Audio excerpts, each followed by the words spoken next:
ಮಲ್ಲಿಕಾರ್ಜುನವರ ಒಂದು ಮಹಾಶಿವರಾತ್ರಿಯ ನಿಮಿತ್ತವಾಗಿ ನೀವು ಎಲ್ಲರೂ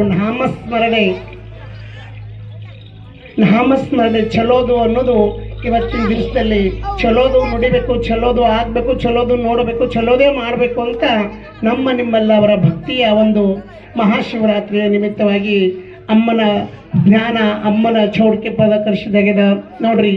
ಆ ಭಾಗ್ಯವಾಡಿಯ ಗುರು ಹಿರಿಯರಲ್ಲಿ ತಿಳಿಸೋದೇನಪ್ಪ ಅಂದ್ರೆ ನಾವೇನು ದೊಡ್ಡ ಹಾಕ್ಲಂಡ್ರಲ್ಲ, ಶಾಣರಲ್ಲ, ವಾದಿ ಬೀದಿ ಹಾಡ ಗೊತ್ತಿಲ್ಲ, ಪ್ರಶ್ನೆ ಉತ್ತರ ಗೊತ್ತಿಲ್ಲ. ಅಮ್ಮನ ನಾಮಸ್ಮರಣೆ, ಅಮ್ಮನ ಜ್ಞಾನ.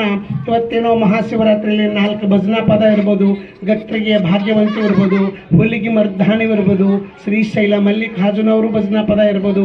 ಅಮ್ಮನ ನಾಮಸ್ಮರಣೆ ನಾವು ಒಂದು ಅಮ್ಮನ ಆರಾಧಕರು, ಅಮ್ಮನ ಜೋಗ್ತಿಯರು, ಅಮ್ಮನ ಒಂದು ನಾಮಸ್ಮರಣೆಯಲ್ಲಿ ಕಾಯಮ ಆ ಭಜನೆ ಕೀರ್ತನೆ ಒಳಗ ಅಮ್ಮನ ಜ್ಞಾನದಿಂದ ಎಲ್ಲ ನೀವು ಪಾರಾಗಿ ಅವರ ಶ್ರೀಶೈಲ ಮಲ್ಲಿಕಾರ್ಜುನವರ ಜ್ಞಾನ ನೋಡ್ರಿ.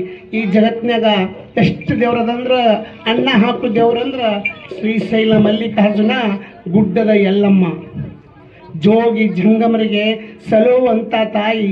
ಆಕಿನ ಹೆಸರಲ್ಲೇ ಒಂದು ಹಡ್ಲಿಗೆ ಹಿಡ್ಕೊಂಡು ಬಂಡ್ರ ಇಟ್ಕೊಂಡು ಹೋದ್ರೆ ಅಮ್ಮಗ ಏನು ಬೇಕಾದ ಪ್ರಸಾದ ನೀಡ್ತಿರು ಭಕ್ತರು. ಶ್ರೀಶೈಲ ಮಲ್ಲಿಕಾರ್ಜುನ ಸಾಧು ಸಂತರು ಎಷ್ಟು ಮಂದಿ ಅವನಿಂದ ಹೊಟ್ಟೆ ತುಂಬಿಸ್ಕೊಳ್ತಾರ. ಅವರ ಸತ್ತೆ ಅವ್ರದ್ದು ಯಾರ ಹೇಳುವಂಥ ಪ್ರಶ್ನೆ ಇಲ್ಲ. ಅವ್ರದ್ದು ಎಷ್ಟು ವರ್ಣ ಮಾಡಿದ್ರು ತೀರ್ಲಾರ್ದು. ನೀವು ಅವರು ಭಕ್ತಿಯ ಮಾಡೋಣ.